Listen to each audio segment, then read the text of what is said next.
Well, great seeing all of you here. Thanks for coming. A little disappointed we're here, and obviously not off playing, hopefully, in somebody's NCAA tournament at someone's site. But we're excited, to say the least, as I was, in terms of having an opportunity to coach this team this past year, after coming off of last year's season, getting into the NCAA tournament, having a chance to have a top recruiting class, and a few players returning from last year's team getting to the NCAA tournament. We're certainly filled with a lot of excitement, a lot of hopes, aspirations, and a lot of expectations. And unfortunately, we fell short of the mark of returning, getting back to the NCAA tournament, and I certainly assume all responsibility for our shortcomings there. I do know that our guys this year put forth a gallant effort. I thought they prepared hard, trained, and unfortunately we had a series of injuries, and one didn't get one back, or our full team together because of eligibility and injuries to after 9 games into the season. And with that being said, we get our guys together. I thought they played well after those 9 games. We had some success, and at the end of the day, we played the last 6 games without Hornsby because of another injury, season-ending injury that required surgery for him. But when we look back, I thought there were a lot of good things that happened during this season, had a lot of success. I thought we were able to defeat each team in our conference. We did, outside of the only team that we did not have success against was South Carolina.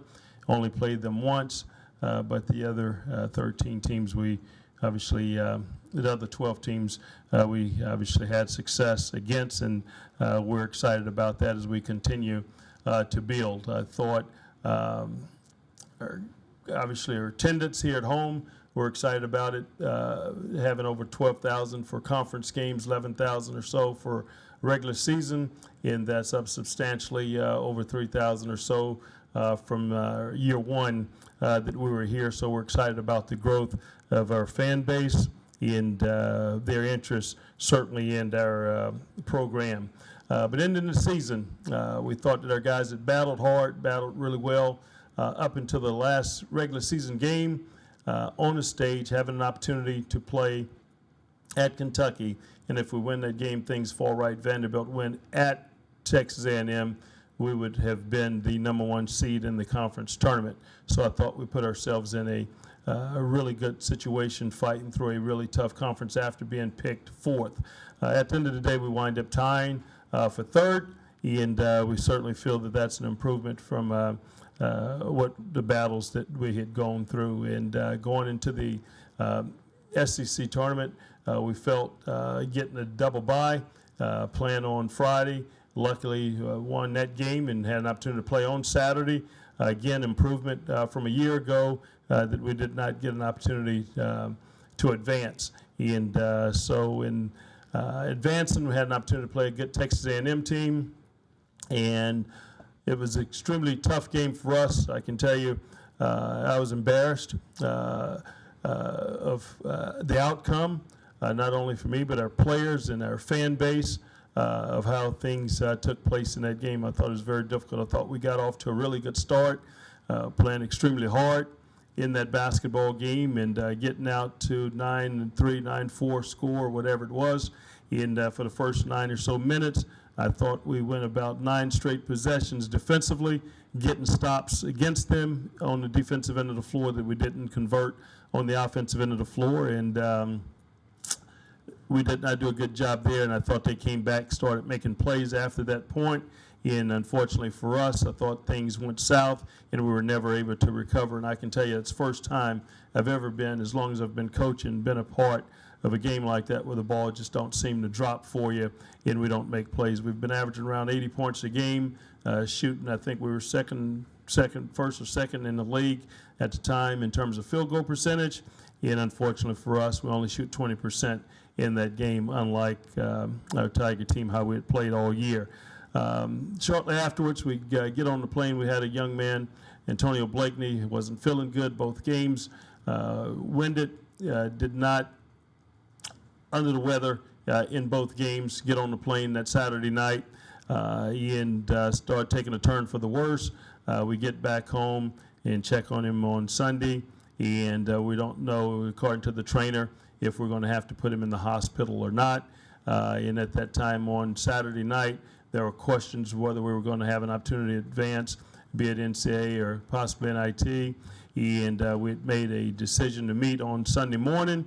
We met, had a chance to meet with a few of the captains, talked to them, a couple of underclassmen about possibly if we had an invitation from the NIT, where would that sit us? And with the injury to, season-ending injury to Keith Hornsby, and not knowing if we would have Antonio Blakeney available for us in the tournament, we quickly determined that we probably need to really focus. I've been very familiar with the NIT tournament over the years and know how it's set up, and it's not a neutral site game. You're playing on someone else's floor or a home game, and know the difficulties of it. I wasn't sure we would be a true representative of the LSU Tigers, putting ourselves in that position, and we chose to make sure that we put ourselves in position to now really concentrate on several things that we can fulfill, and that's getting better and preparing ourselves for next year.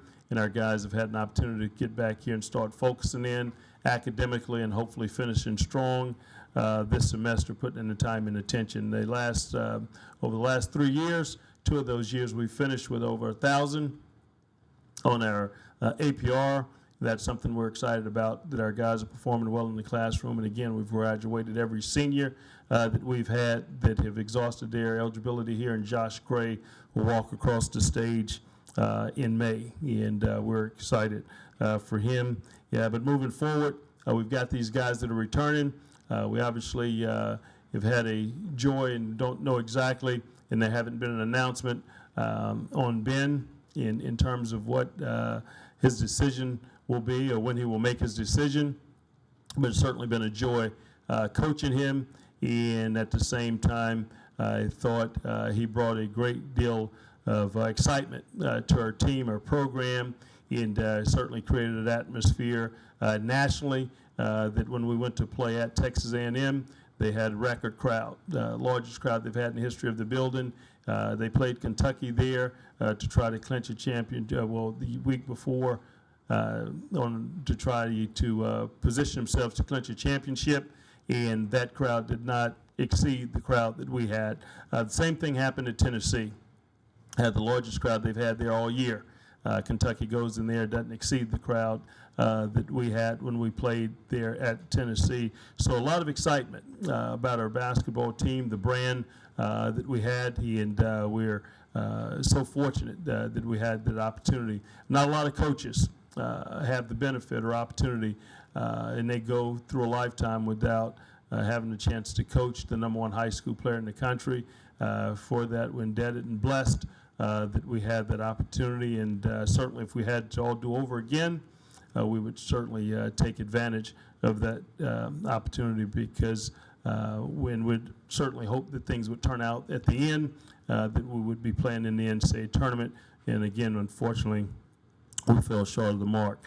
We're looking forward to next season with the guys we have returning.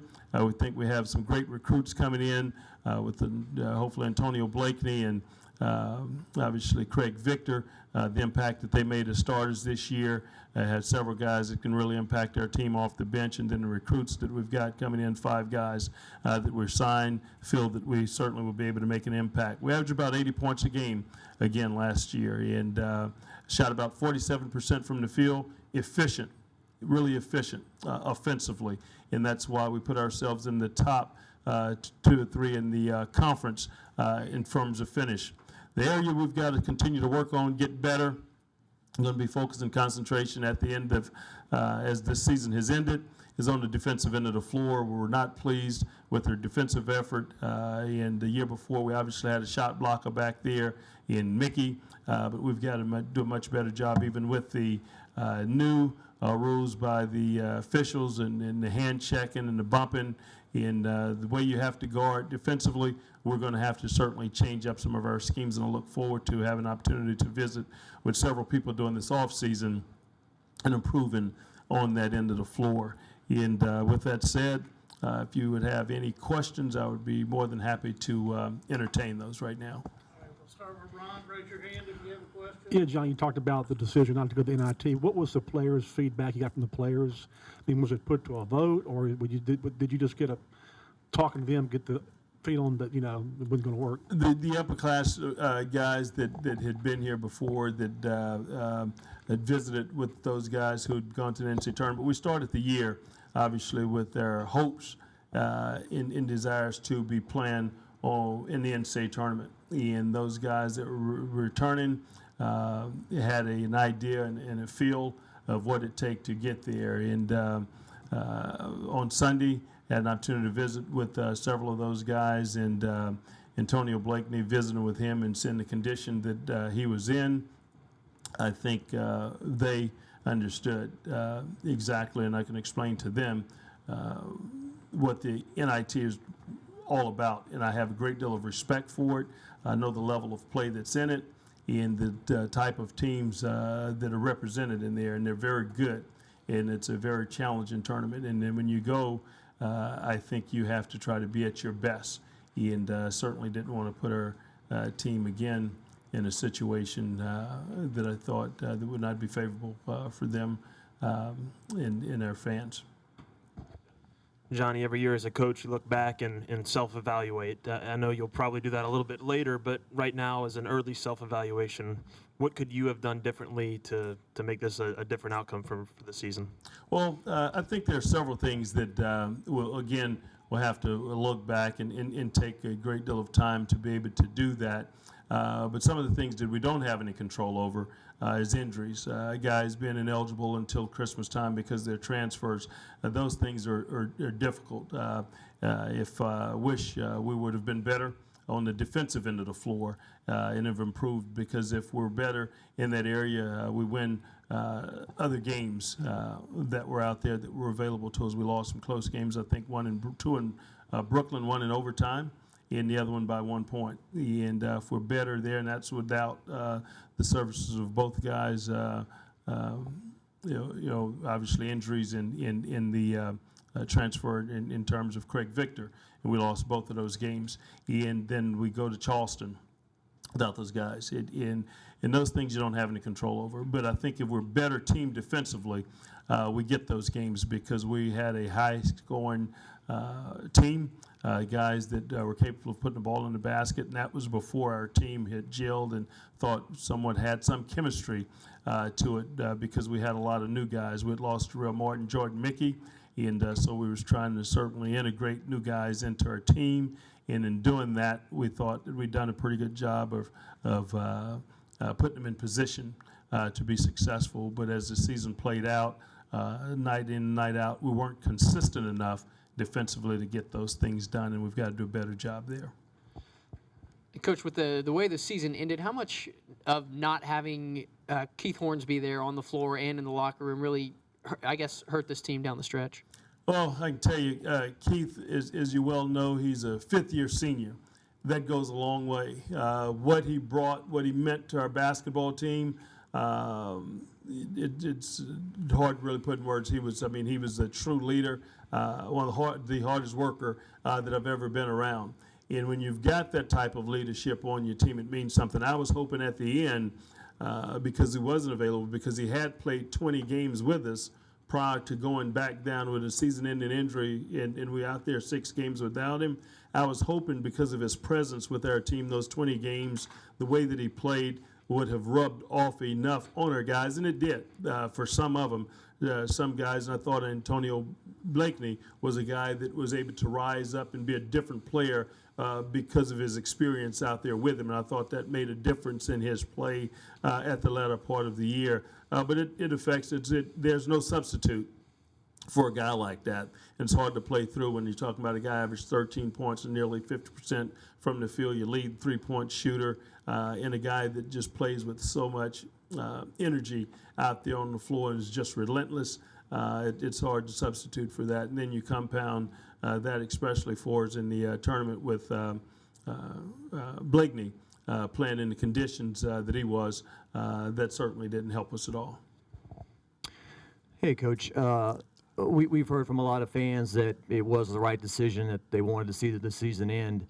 We've also heard from a lot of fans that say athletics are about not quitting, fighting through adversity, fighting to the end. What would you say to those fans who say that this move was quitting?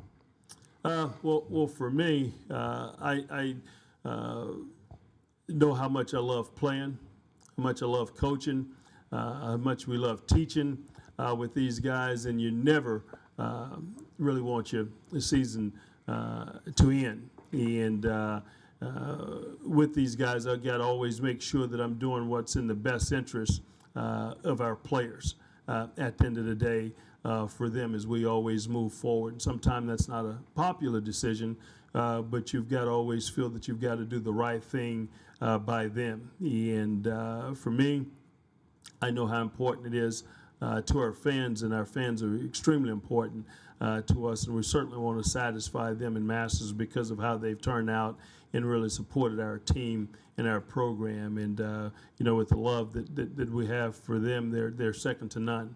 But at the same time, we've always got to make sure that we make some tough decisions sometime, and that was one of them. Coach, have you had any conversations with any of your underclassmen about turning pro early? And you mentioned APR before. If any of them do, how important is it that they finish out the semester to keep your APR in place? Yep, we obviously know that there's a chance that we're going to lose one guy for sure. I think that's pretty clear. Had an opportunity to met with all of our players and had a chance to visit with Tim Quanterman as well. He's someone that will certainly give it some consideration to possibly move as well. And those two guys, I think that would certainly be two that you could maybe look for. And there's always interest in our better guys that have performed at a high level. And I'm sure there'll be some interest, obviously, in Antonio Blakeney. Will probably have to make some decisions down the road, but that's not something that he's concentrating or focusing on right now. So the APR, I think we're in great shape because we've had over, obviously, 1,002 of the last 3 years, which is tremendous. But we certainly hope that guys would finish out things the right way, that we can continue having a high score there with the APR score. Excuse my ignorance, but the boy that you hired, Johnson, what is his status with LSU? Are you looking at him? I can't talk about any recruits or anything, especially if a kid haven't signed a letter of intent with us. I can't comment on it. No, sir. Coach, first of all, can you diagnose Blakeney's condition? You keep saying under the weather. Was it the flu or something more severe? I really don't know. I'm not sure exactly what it was. It was some type, I didn't know if it was viral or what initially. And our trainer was aggressively treating him there in Nashville, and he had to do the same here. And on Sunday, I think, again, after consulting with his mom, they were debating whether he needed to be in the hospital at the time, and that's how ill he was at the time. And they think they wound up changing his meds and all those kind of things, and he's gotten better, but he's still fighting through whatever it was. But I'm not sure exactly what the illness is. And then, of course, Simmons, arguably the best player in the entire country, going to be the #1 draft pick. How disappointed is he that he's walking away from his LSU career with only 19 wins? Yeah, well, I think as a whole, we're all disappointed at the end of the day. It's not so much the 19 wins, but not having an opportunity to continue to play, because the hopes was not only to get to the NCAA tournament, but to have an opportunity to advance once we got there. And unfortunately,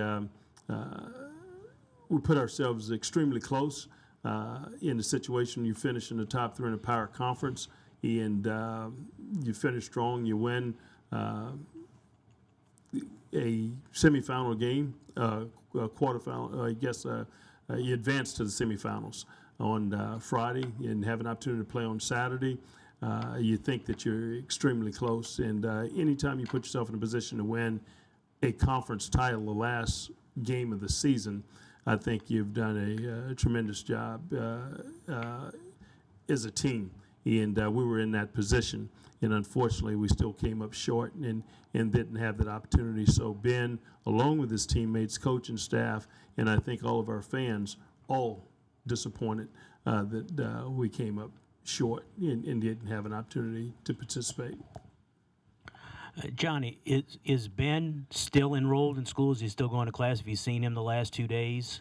I can't talk much about one of our kids in the academics or whatever. I have not seen him in the last 2 days. We were together on Sunday and visited for a while then. So I have not. You haven't talked to him in the last 2 days? No. Okay. And what, you in a unique situation this year, the first time, what have you learned? How hard coaching the one-and-done guy, blending him in with teammates, guys have been back, and all of that? What have you learned about this year? Because that's, the criticism that you're receiving nationally is that you weren't ready for this, and it's a tough situation. What did you learn about that this year? Well, I was fortunate enough to be here with Coach Brown when he had elite players and guys that was shown a great deal of attention, including one, Shaquille O'Neal. And obviously you didn't have all the internet sensation and all the things that are out there now with the social media.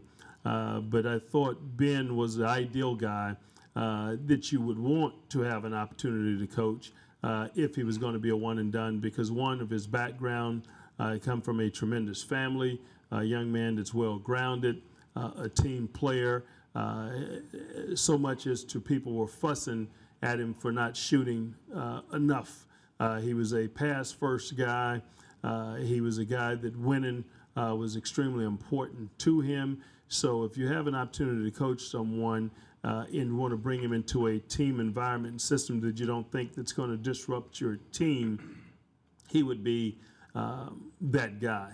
And so we're excited about the time we had with him. Obviously, there are a lot of things that were going on the entire time that he was here. Obviously, a lot of distractions and in dealing with those, and that's part of it. It certainly comes with the territory, but none of that had anything to do with, I think, whether we won or lost games. I think it actually benefited us by him being here, and I think, again, the thing that we have to hang our hat on, that we were certainly disappointed more so in, and that, again, comes back to me, and I've got to do a better job in preparing and getting these guys ready, is on the defensive end of the floor. And with all the things that were going on around us, if we're better defensively, when we get between those lines, 94 by 50, we're a very good and talented basketball team. But it's a challenge anytime, but I'm not sure who, obviously have all the answers to coach the number one player. Not a lot of guys have had an opportunity to do it. I'm not sure if everybody can speak to that because not a lot of people have the opportunity to coach guys of that level. Johnny, what was the biggest problem with the defense, and how do you fix it? Do you start all over? Do you break it down and just start I think it's just a lot to do with just concepts, and now you have to have some guys with some will and some want to that are out there, and you have to, one, make sure that you're recruiting to that, and then you have to teach it. We spend a lot of time offensively on what we're doing, and I think that's why we have the success we have on the offensive end of the floor and the way that we play. And we've had a lot of success that way. And but it's schemes, be it what you're doing, man, zone, whatever it is, positioning yourself, guys understanding principles and being in the right place. And when the ball moves, you moving and positioning yourself and helping the helper and all those kind of things. And when guys are connected and playing that way, that's when you become a better team. And across the board, we just weren't there consistently enough this year to have the positive effect that we would need to have. And although we're maybe young, the more experienced you are as a team, obviously the better that you are. And we've got to make sure that we spend a lot of time moving forward, working in that area, because that was the difference in us winning and losing some games this year. But more interior or perimeter? I think both. I think it's all around. I think because it all works in unison. You don't need to have a shot block. A lot of people believe if you got a great shot block and got a lot of blocks, that means a lot of people are getting by you. And he's out of position one because he's having to come over and block a shot, and he's rotating in different position. And somebody have obviously got beaten off the dribble if it's not his man. And it's a matter of being able to stay down between your man and the ball. And if you screen, how does those post guys position themselves and put themselves in a position where they've got to make sure that guys are not driving by them. And so it works in unison. And so it's not perimeter guys, it's not just the post guys. It's those five guys out there have to really be connected together for us to get better. John, the new rule this year says a guy underclassman can wait till after the Chicago Combine, which is probably a month later than you're used to. How does that affect you as far as your recruiting? And I mean, did Corbin give any idea when he would tell you to make a decision? Yeah, I think Tim, and I can't speak for him, I think he think that he has an opportunity to go play professionally, and would possibly put himself in a position that he will go all in, and he's not going halfway and trying to test the waters. He's out in the middle of it, and that's something that I think he's been looking forward to trying to explore for himself. So, but that will affect you, with guys because they can wait so long, and then you're trying to sign guys, hopefully in April, to know if you're going to have your full roster of guys back with you. So it kind of puts you in somewhat of a dilemma if you're not careful. And Coach, with so many young players and freshmen, underclassmen playing bigger roles, more minutes this year, do you feel like maybe that stretch in the last part of the regular season, not necessarily just the SEC tournament, do you feel like fatigue was a factor at all with some of your guys? We don't have the number of bodies that you'd like to go with. And again, if you've got everybody available to you, certainly help us in the impact that those guys have. And when you talk about upperclassmen, we use Keith Hornsby as an example, that certainly gives you a lot of depth. And he's a guy that can play 30, 35 minutes, but you don't need that if you've got other guys that can come in and give you some valuable minutes. But when you're forced to have to play that, it gives your team a little different dimension of how you look and how effective you can be. And when you get to those games, what you need is someone with that type of experience that can really help your team. And Keith, obviously, one of those guys that had been there, done that, and been in that situation that he was able to provide. And I think if you look at just his first game back, whether it's against Houston, he had some 30-something plus points first night back out on the floor. But that's what he's able to provide. So, yeah, I mean, we would be remiss if we say we didn't miss his presence out there with us on the floor. Johnny, that kind of circles back to the NIT game. You mentioned you weren't going to be able to put your best product out there on the court. Was not playing in the NIT simply not feeling like you guys had a good chance to win a basketball game, or was it more than that? Well, again, we want to be able to be at our best and putting ourselves in a situation like that. And again, it's not a neutral site. You're going to play on somebody else's floor, possibly if position we're in. And it makes it a heck of a lot more difficult to be able to do that. And if you're going to do it, you want to make sure that you're doing it all for the right reasons. One, in continuing to develop and having guys and doing some things. And we weren't sure if we had that group, especially with Antonio where he was, if in fact we would be able to be effective in doing those things in a positive way, really, for our team. So you said you want to move on towards next season.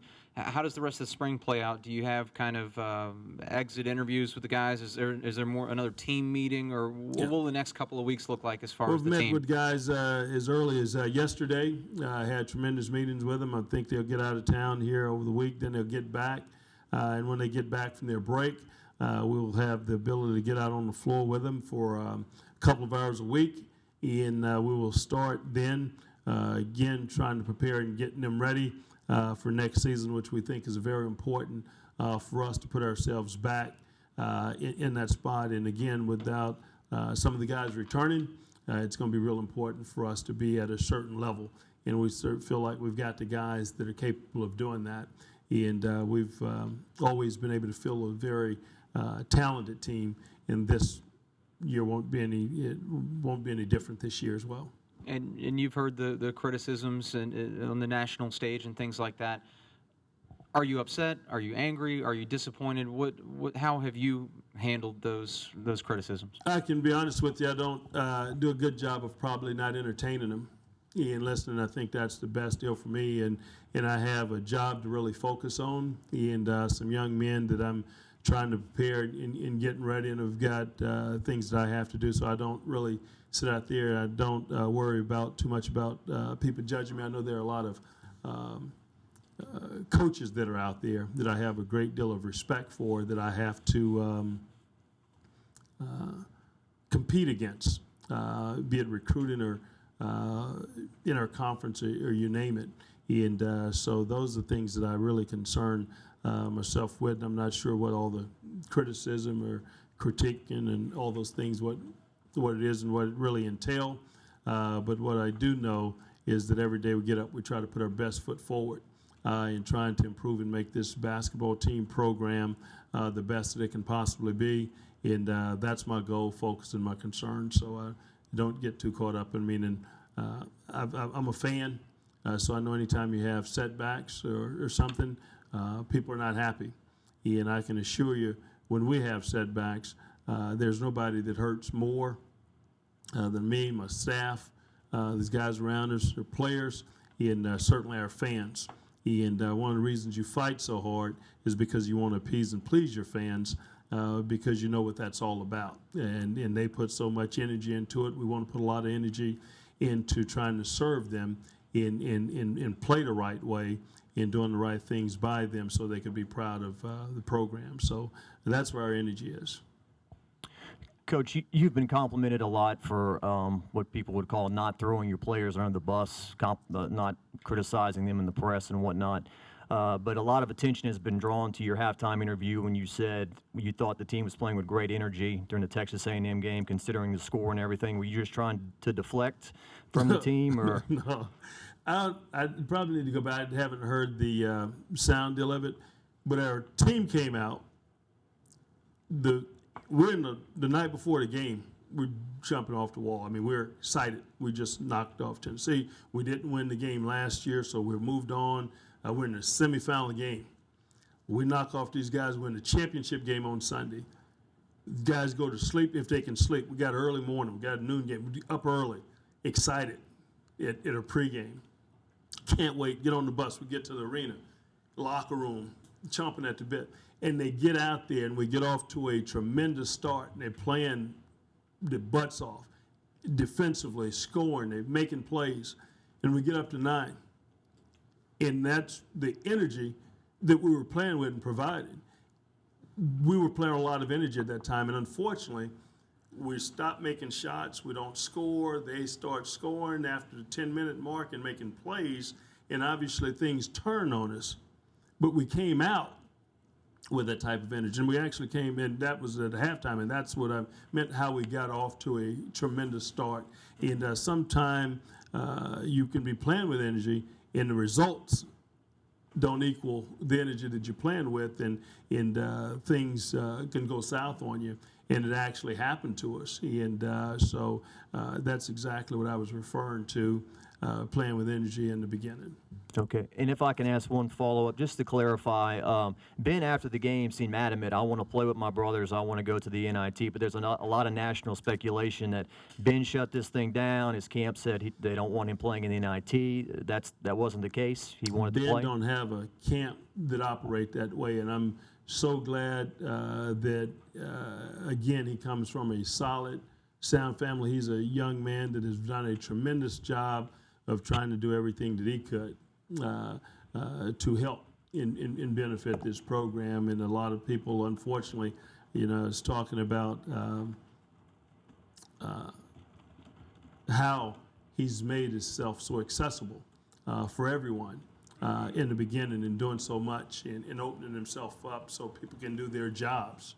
And it's almost like at the end, those same people turned on him, unfortunately for whatever reason, and he's been the same person. And that's been a tough deal, but no, that's not the case.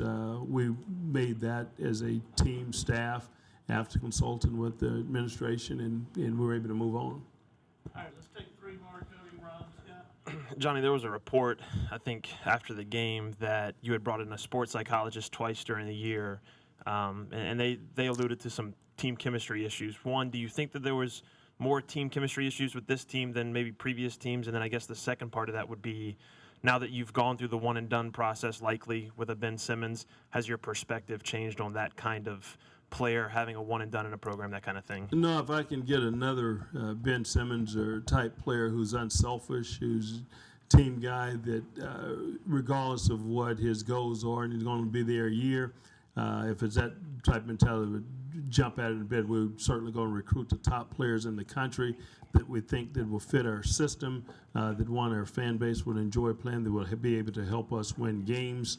We're always going to pursue that, and absolutely. And your first question was team chemistry. Yeah, what happens is, we've had people come in. I've actually have speakers come in to visit with our team periodically.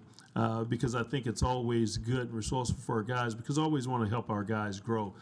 They can hear us a lot, and so anytime we can bring someone else in, maybe with a little bit different approach, we certainly utilize, not only for them.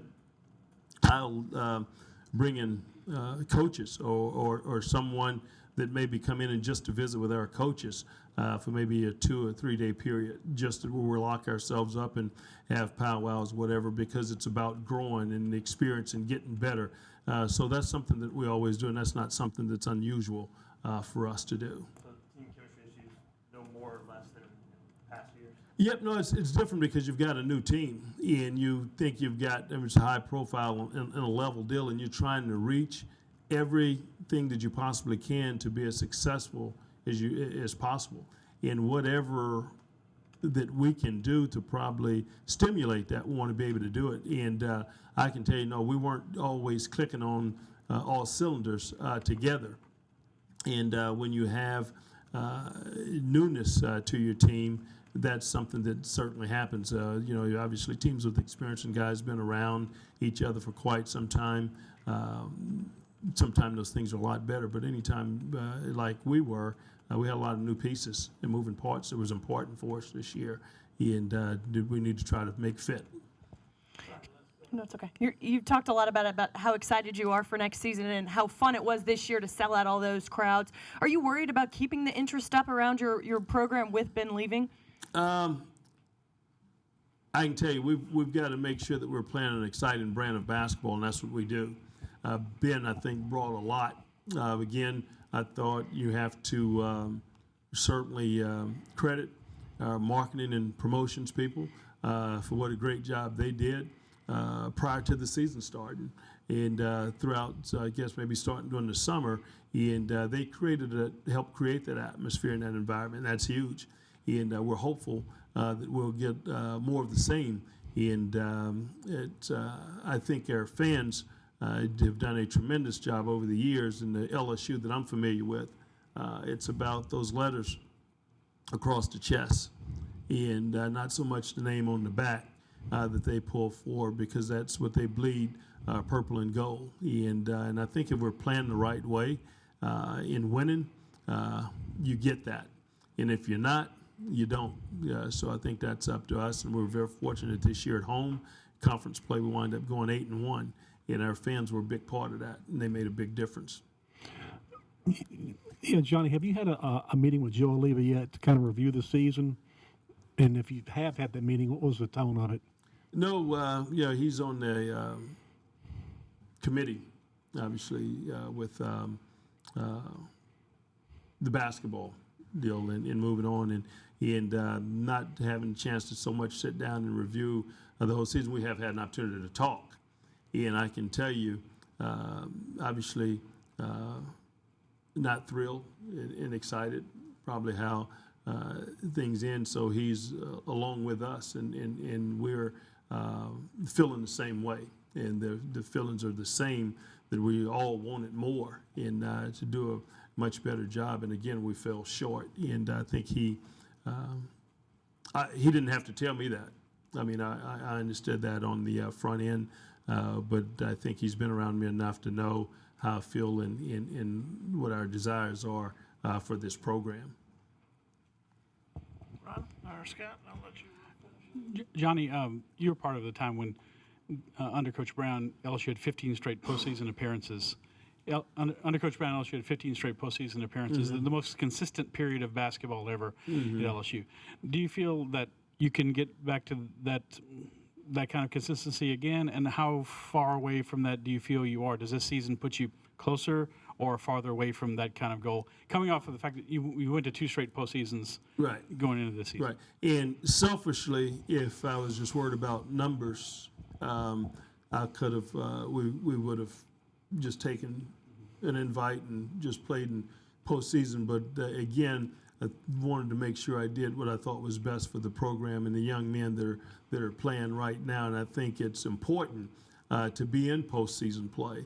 And I think that's certainly the parameter which you're certainly judged at the end of the day, not just postseason play, playing in the NCAA tournament. And then after you're playing in it, it's or you advancing at that time. And I think with extreme pleasure, anytime you play in a team, a league of this magnitude with the coaches that are in this league, and you're finishing toward the top. And I think we've shown that each year, and to finish there again this year, we've got to feel like we're extremely close. And it's just a matter of getting in and then making, having an opportunity to play an opponent and getting through that first game and having success. And before you know it, you win 6 games in your national, is it right? You wind up being the national champion, and that's what's important. And it takes a lot of skill, will, and development to be able to do that.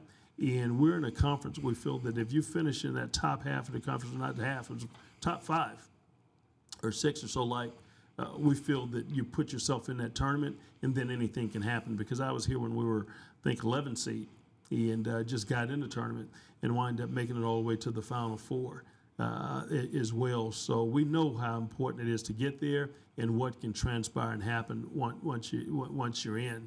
And that was our goal this year. And obviously we were hurt and banged up, but obviously pushing, and unfortunately things just didn't go that way down the stretch for us. All right. I want to thank everyone. I know there's some other interviews on campus that some people need to get to as far as athletics are concerned. Thank you, Coach. Well, thank you. Sure appreciate your coverage of us this year, and look forward to seeing you, I guess, here in the near future. Thanks so much, and go Tigers.